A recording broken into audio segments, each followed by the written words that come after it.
Hello students, मैं सतीश प्रसाद फिर से आपके सामने हूँ एक नए वीडियो के साथ, जिसमें आपको ये बताना है कि सीबीएसई जो टर्म 1 का टेस्ट होने वाला है आपका, जिसके डेट्स आ चुके हैं। सीबीएसई ने ओएमआर शीट रिलीज़ कर दी है। किस तरह से ओएमआर शीट की कॉपी होगी और किस तरह से आपको उसको फिल करना है, ये आपको सही जानकारी होना बहुत ही ज़रूरी है।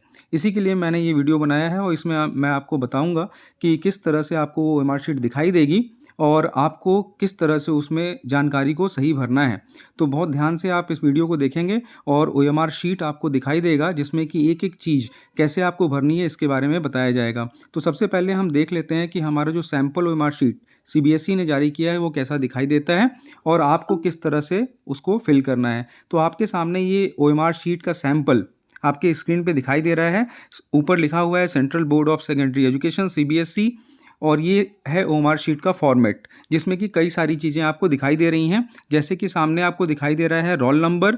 हो सकता है कि ये प्री फिल भी आए, तो अगर ये प्री फिल आता है तब तो आपके लिए बहुत आसान हो जाएगा। अगर ये प्री फिल नहीं होता तो ये सारे कॉलम्स उसमें अवेलेबल रहेंगे एज इट इज़, और आपको उसी के अकॉर्डिंग बहुत सही सही तरीके से आपको भर देना है। चूँकि बोर्ड एग्ज़ाम है तो सीरियसली आपको ये सारी चीज़ें सही सही जगहों पे फिल करनी है। तो सबसे पहला आपको दिख रहा है रोल नंबर, जो आपको एडमिट कार्ड में मिल जाएगा। एडमिट कार्ड भी आपके साइट्स पे अवेलेबल हैं, जो आपको स्कूल के द्वारा दे दिए जाएंगे। उसमें सारी डिटेल्स आपको मिल जाएंगी और वहाँ से देख देख के आपको सही सही चीज़ें इस ओएमआर शीट में फिल कर देनी है। पहला रोल नंबर फिल कर देंगे पहले बॉक्स में आप। दूसरे में आप देखें कि डिजिट और वर्ड्स में भरना है आपको, तो वो भी आपको एडमिट कार्ड में लिखा हुआ मिलेगा और आपको एज इट इज़ भर देना है। उसके बाद जो एग्ज़ाम का डेट और डे, तो पहले आपको डे भरना है और उसके बाद आपको डेट भर देना है। तो फिर से एक बार शीट देख लेते हैं। तो सबसे पहले आपको डे, जैसे कि इसमें लिखा हुआ है फ्राइडे और ब्रैकेट में फिर डेट भर देना है आपको। तो ये फॉर्मेट याद रखें और इसी तरह से आपको फिल करना है। इसके बाद आपका सेंटर नंबर एंड नेम है, ये भी आपको एडमिट कार्ड में मिल जाएगा। चूँकि सेंटर हमारा विद्यालय ही होगा, तो आपको जैसा as it is admit card में लिखा होगा आपको सेंटर नंबर और सेंटर का नेम भर देना है। उसके बाद सब्जेक्ट कोड एंड नेम आपको फिल करना है। सब्जेक्ट कोड और नेम भी आपके एडमिट कार्ड में होगा। अगर आपको कोड सब्जेक्ट के नहीं पता है तो वो आपको सब्जेक्ट टीचर से पता लग जाएंगे। तो पहले आपको कोड भरना है और फिर डैश लगाने के बाद सब्जेक्ट का नेम भर देना है। उसके बाद आपका नाम एज इट इज़ जैसे आपका एडमिट कार्ड में लिखा हुआ है, father's name, then school code and name, ये भी आपको एडमिट कार्ड में मिल जाएगा। आपके स्कूल का कोड और नेम भरना है, तो ये सेम होना चाहिए दोनों, क्योंकि हमारे यहाँ सेल्फ सेंटर है। तो ये भी आपको अपने स्कूल का कोड और नेम भरना है, ये भी आपको आपके एडमिट कार्ड में मिल जाएगा। फिर उसके बाद आप देखेंगे कि कैसे आपको रिस्पॉन्स करना है। तो सबसे इम्पॉर्टेंट बात, आप रेड कलर से देखिए लिखा हुआ है ऊपर ABCD, 4 ऑप्शंस क्वेश्चन में रहेंगे। जैसा कि आपका अभी प्री बोर्ड एग्जाम हुआ था, कुछ इसी तरीके से था, जिसमें कि आपको रिस्पॉन्स करना है। यहाँ पे 3 चीज़ें आपको ध्यान देनी है। तो सबसे पहले ABCD को आपको सर्कल करना है, और ऊपर अगर ध्यान से देखें तो लिखा हुआ है use only blue black ball point pen, यानी ब्लैक या ब्लू पेन ही यूज़ करना है आपको, रेड पेन का यूज़ नहीं करना है।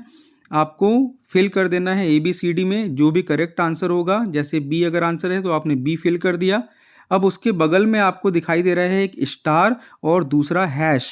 तो स्टार और हैश का क्या मतलब है?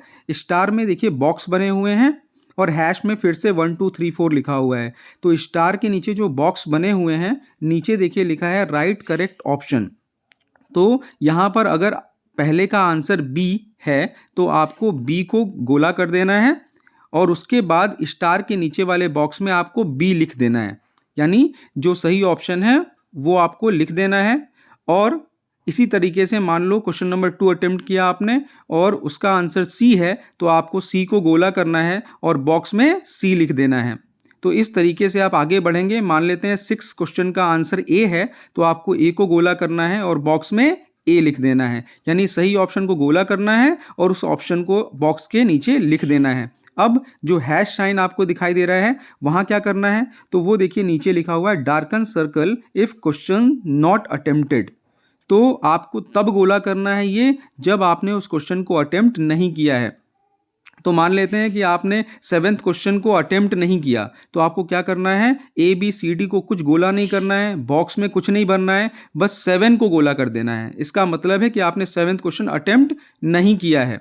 तो आपके पास कई सारे ऑप्शंस आते हैं जिसमें कि आप मान लीजिए 1 और 2 में कोई एक करना हुआ तो आप 1 का आंसर कर दीजिए, तो 2 को आप हैश के नीचे वाले में गोला कर देंगे। इससे पता लग जाएगा कि आपने 1 को अटेम्प्ट किया है और 2 को अटेम्प्ट नहीं किया है।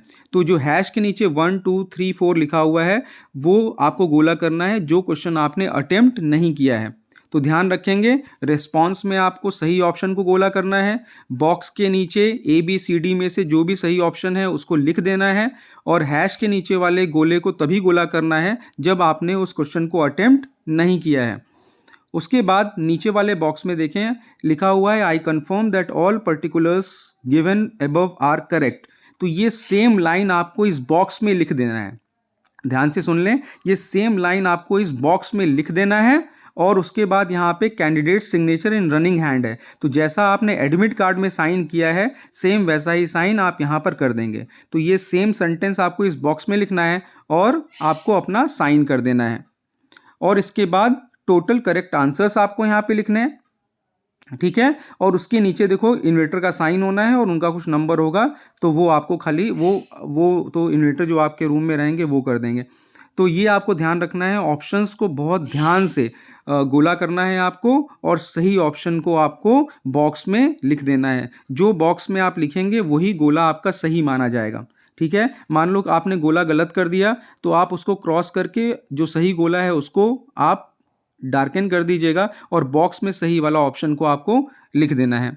उम्मीद है आपको समझ में आया होगा। अगर कोई डाउट होगा तो आप मैसेज करके फिर से इसको क्लियर कर सकते हैं। Thank you very much.